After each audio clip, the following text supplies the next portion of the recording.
Hello, good morning. This is a quick video to discuss uh, partial payment control on Invoice. Here we have a user in the forum who's asking about how to set this up. He can't get the global variables to work and change the state of the invoice. So I'm gonna do a quick review and see how it's how we set it up. Here he's discussing about the global variable cobro pago invoice status paid, which is the one that actually changes the value in the code. I answer him here a little bit, and he says at the end that he can't get it working. So let me see. Basically, what we have to get is on the invoice, we have to get partial payment control fields. Okay, right now we have a financial block here with the information of the taxes and totals and the like, but we don't have partial payments. Whereas if you add a payment record to this invoice, which I suppose it doesn't have any. Okay, it does have one, so let's get one. I mean, it should work anyway, but let's get one that doesn't have anything. Probably let's go to page 2 and just pick one randomly. Okay, that was worse. Okay, then let's do something else.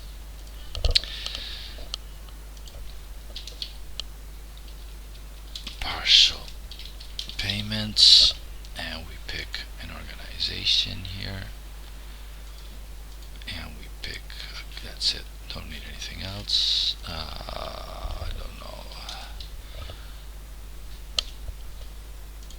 Okay, fine.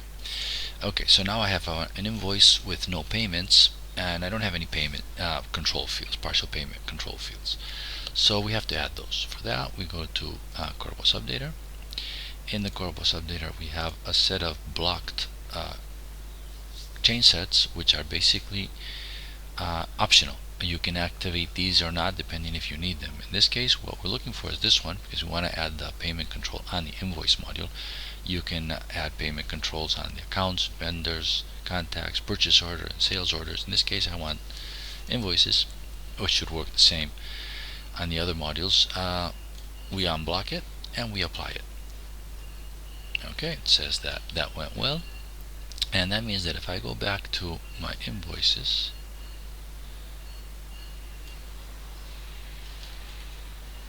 okay, this invoice, now I should have here a new block, which is payment information, which tells me how much we owe, how much the client owes us, how much has been paid, and the total amount.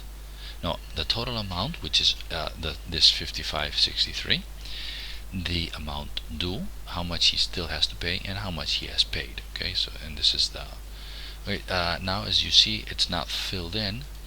We have to edit and save so that the process is launched, and now you can see that after effectively we have that he owes 55.63.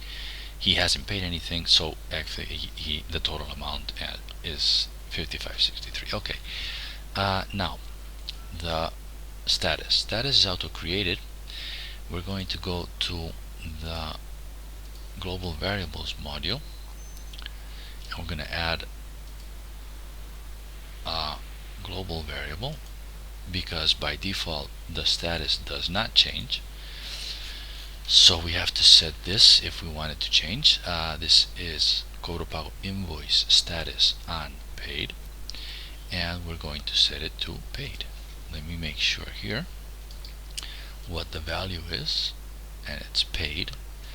Okay, that should be exactly that value in the code. Let me see, just to make sure. Let's see. Okay, no, don't want that. And the status here in the pick list is paid. Okay, this is the one you really want. Okay, I mean they do match, but just in case. Okay, so it's paid. That means that I'm going to put paid here. I'm going to set it for by default for all users. I mean, you could, I mean, this is just like any other variable. You could get this working on just some users or some roles or whatever. In this case, I'm just going to test it for everybody. Okay, so now I have the global variable that will set the amount, the status to paid if the amount is 0, the amount due. So let's add a payment. We add a payment. Notice that by default, Corbos also sets the amount pending, 55.63 in this case, because it's the first payment, so he owes everything. Let's put first payment here, and we're going to put here just 563. This is credit, I think. Always get that wrong, and it's paid. Okay, this is important because you have to say that it's. Never remember if it's credit. Let's try this way. You have to set this so that you are actually telling the Corbos that this movement, this money movement, is an income. Actually, it's the money you're getting the money.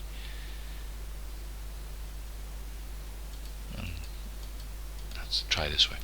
And you have to mark it as paid because you can make payment records for the future. So I'm going to get this money in 30 days.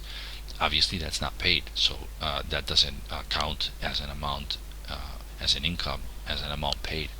So I have to mark it as paid and the credit. Those two are important. All the others are more or less filled in. Let's save and see what happens. Okay, I have €5 payment, and here on the invoice, what happened? That he has, okay, I got it wrong. Okay, it's not credit. I have to mark the credit. Okay, let's go here. Let's edit this one and mark the credit. It's an income. It's credit. It's coming in. Money coming in. Okay, so now I have the correct math. He has paid 563. He owes 50, and the total amount is this. Okay. Okay, perfect. The total amount, the status has not changed because he still owes money. So let's add another payment. Now I should get here. Okay, it does the whole thing. Okay, so now I'm going to put here €50, which is what he owes. Again, mark it as paid, mark it as credit, incoming money, and we put final payment here. Okay, now I save and go back to here. The status has been marked as paid. The total amount, the amount paid is this, total amount due is 0. And actually, it's kind of that easy, really. I mean, that's what I expected. You can do this on any of the other sales order, purchase orders, and the like, and basically it just works. Thanks for watching.